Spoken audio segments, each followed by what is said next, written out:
Sharing with you my adventure to Glacier National Park and some of my recommendations of what you do. So I was coming from Indiana when I went to Glacier, and I spent about 8 days there altogether. So I'm going to kind of go through some of my pictures and my plans, and hopefully it helps you figure out a trip to Glacier yourself. So one of the first things I did when I got there, I went through Great Falls. That's what this picture is down here. But I went to this campground. It's like Summit something. It's on the Continental Divide. It's in the National Forest south of Glacier. There's like it's actually like a rest area too, but there's a campground right next to it. So I stopped there, and that's where I spent 2 nights. I was able to get a campsite, and going in the early afternoon, like around 2. So that's one tip I have for you. But yeah, these are just some pictures from the south side of Glacier. This is Route 2 right here. And like I said, that's Great Falls. So I need to go the other way. So then after I set camp, I started heading towards what's called Two Medicine, and this is Two Medicine here. This is Two Medicine Lake. And I obviously, as you can see, it was just a fantastic experience. I did a little hike into there, but as you can see, the sun was starting to go down too, and it was getting dark. I went to the one waterfall. I can't remember the name of it, but I did, like I said, this was just for an afternoon. And I went for another waterfall, and I'll show where those are on a map in a second. And then this is going to the next day. So on the first day, come on, I have this little pin thing I'm working with. There we go. So again, here's Two Medicine.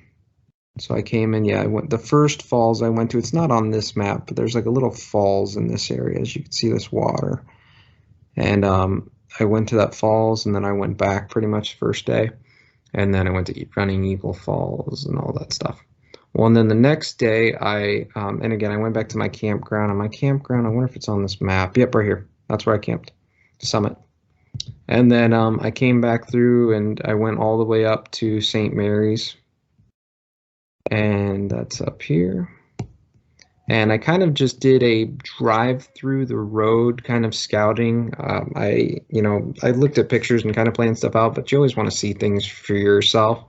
And as I drove through, it was just beautiful. And I did end up doing some hikes along the way, because I was like, oh, hey, I could park and I've got time. So yes, the next day, so this is going towards St. Mary's. Yeah, and as you can see, even stopping right when you enter, there's just this beautiful view. This bridge, this is literally right after you go into the gate. And yeah, just beautiful.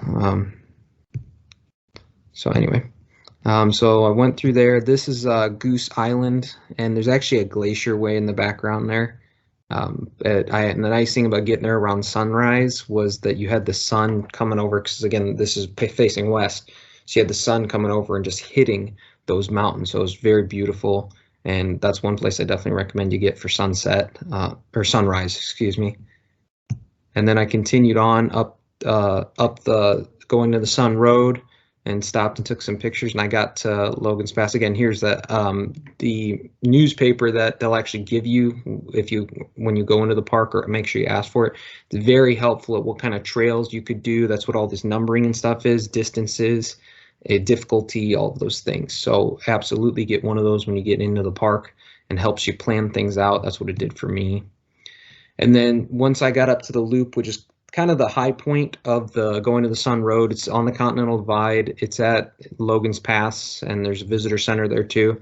And I did what was called the Hidden Lake trail hike, and that's what this hike is. Unfortunately, when I went, they didn't have the trail all the way open, because there was grizzly bears down at the lake, and and the lake was still having ice. There was trout running, so people were having a problem with grizzly bears chasing them, I guess, and so for everyone's safety, they closed it. But still a beautiful hike up nonetheless. As you can see, there's plenty of snow still up there. It was fun kind of slipping and sliding. There was people skiing. There's a little marmot here in the screen here, and then again, just beautiful views. Here's Hidden Lake Lookout. That's as far as you can go, but you can see this hidden lake down here, and you can see it still has ice. If you could only do one hike, say you're driving through Glacier National Park, and you don't really have much time, you're just going through to see the sights, maybe you can do one hike. This is the one hike I will recommend you do. It gives you a good view kind of what you're looking at. You got high alpine lakes like this, and this one still has ice on it, obviously, and this is like be late June, early July, and it was 100 degrees every day when I was there and sunny. And you can see like how high up you are, and you get to see through these passes, and yeah, it's just beautiful. And then on the way back, actually, and that's kind of what this shows here, there's actually some sheep here on the mountain, and they're working their way down. I got a video too, zoomed in, but yeah, just more panorama views. I like taking panoramas.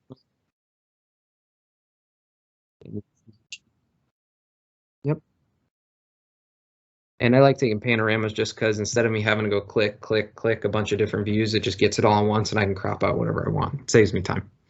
So after Logan's Pass, in that hike, I continued driving down, and I would actually come back later and I'd actually ride my bike down that, and I'll get to this, but wow, what a ride it was. Yeah, I'll come back to that. So when I was there too, again, some of the snow was coming off the mountain still, and it was actually taller than my car. I just have a sedan. And then again, just more views. Oh yeah, this was fun.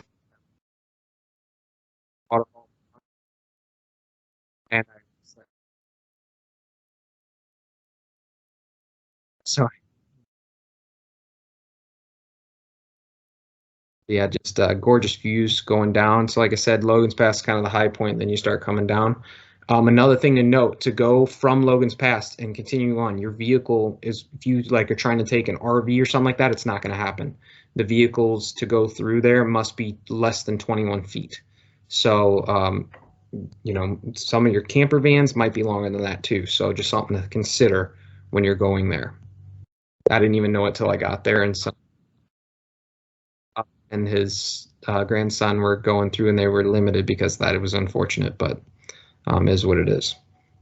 I can understand, because as you're driving, you're literally on a cliffside, and yeah, you'll see if you go. Yeah, this is a video I took. You know, coming from Indiana, seeing crystal clear water like this, is definitely. Um,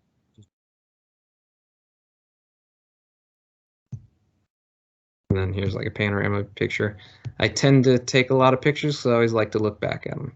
So once I got down, I got to the parking area of Avalanche Lake, and I wasn't able to get parking in that area, but what I was able to do is I was able to drive about a mile down the road, maybe 2 miles. I don't remember what it was.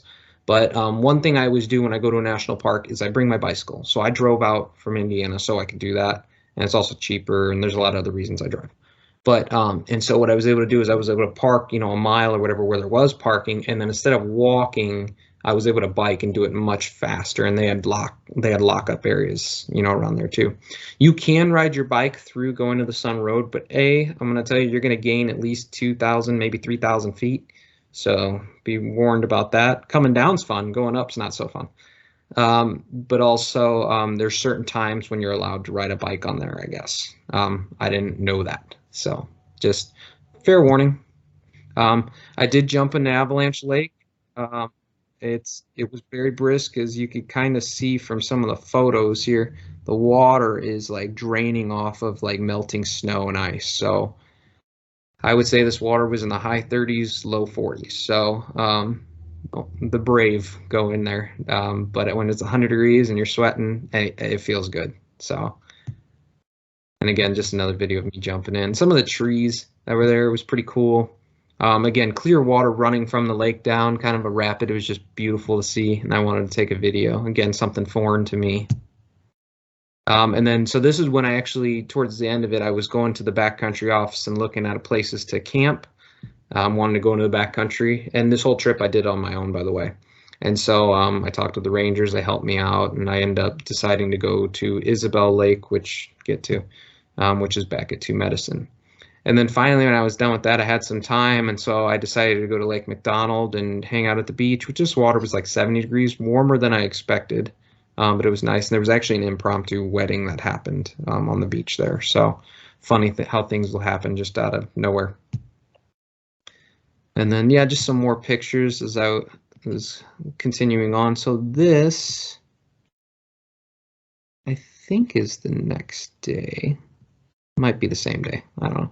But so here's the next day. So this is my hike. So again, I decided to stay at Isabelle Lake for a night. So I had to go back to Two Medicine. I pretty much did, so that second day, I did this whole going to the Sun Road. I stopped at Hidden Lake, and I stopped at Avalanche. Where's it? There it is, Avalanche. and then Lake McDonald, and yeah, and then I drove all the way back around to my campsite, and it gave me a good view of everything, and I was able to see everything.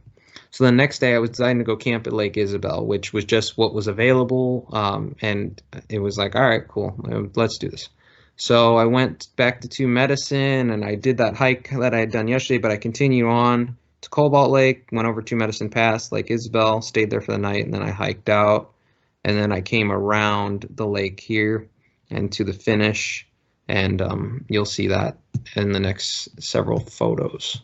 So this is on the way up there. If you are going to do a hike in Two Medicine, I definitely recommend just going up to Two Medicine Pass. This is Cobalt Lake here, beautiful, bit chilly. I had a little marmot that was chilling with me on a rock, just sunbathing. It was kind of cool. I don't know why I was enjoying the marmot so much, but I was. And then this is just hiking up to Two Medicine, like the actual pass, which is on the Continental Divide. And as you can see, you're really up here, and like you start way down there, miles and thousands of feet down. And again, that's like the Two Medicine area, and then this is the other side of it, which Lake Isabelle is actually right here. Now to get there, you had to go down and switch back and bushwhack your way kind of through there. I don't recommend Lake Isabelle just because when I was there it was 100 degrees. There's no shade at the lake, as you'll see. And yeah, just not pleasant on a hot day. Now the lake water, I will say, when I jumped in, it was nice. I was in there for a while, but it was very harsh. And if you're gonna go hiking out in the heat, make sure you're bringing a lot of water. Make sure you're pacing yourself. Just be smart. I've done this for a little bit, so I know what I can handle. So then this is on the way back out, and again, talking about bushwhacking. So like I said, the trail was very hard to follow. You had to look down and look for the beaten dirt. It was most of the time I was wearing shorts, like I have my zip off hiking pants. But when I was going through here, no, I put the pants on because my legs were getting torn up. So, and the whole time I was hiking too, I was actually wearing a long sleeve, bright orange shirt. And I did that one because it actually helps with the heat, and you don't have to put on sunscreen, and you don't have to worry about sunburn, and all the sweat keeps you cool. And then the other thing too, I did bright orange just because I'm alone, stuff happens, and I wanted to be able to be seen very easily. So that's just a safety thing for me. I always try to consider safety, especially because my mom worries, as I'm sure many of you people would understand. So yeah, this is just hiking back out over the pass, and as I got over, I was filling my water at a stream, and all of a sudden I look in the distance, and there's a moose there. It's a pretty good sized bull moose. Unfortunately, he disappeared before I could actually use my binoculars to try and zoom in and get a better picture, but it is what it is. It was still a cool experience. And then yeah, just again coming down, some beautiful photos, some beautiful flowers I saw. Another marmot, like I said, just I don't know why I just enjoyed their company, getting so close to them. They were willing to let me get close to them, so it was kind of cool. Yeah, so then now so I've come down, and now I've decided, you know what, I'm going to extend, and so I'm going to take the long way back to my car. And so I decided to go left here and going around this cliff. And actually, while I was doing that, there was this cliff, and it's very steep, if you can't tell. And there's this path, and I'm thankful that this deer wasn't a bear, because that wouldn't have been so fun. But this deer literally didn't care, just came to me, and I just moved off the trail a bit, and that right there, I just fell a little, trying to catch myself. But again, I could have poked that deer with my trekking pole. It was an amazing experience. I was blessed with many experiences on this trip. I thought it was just so cool. Then this was a print I found. You're not supposed to allow dogs in the park, as I understand it. At least I think. Don't quote me on it. Just because of bears and cougars and stuff. So at first I was thinking, oh, maybe this is a cougar. But then now I've done more research. It could be a wolf. It could be a dog track. I don't know. I'll let you guys figure that one out.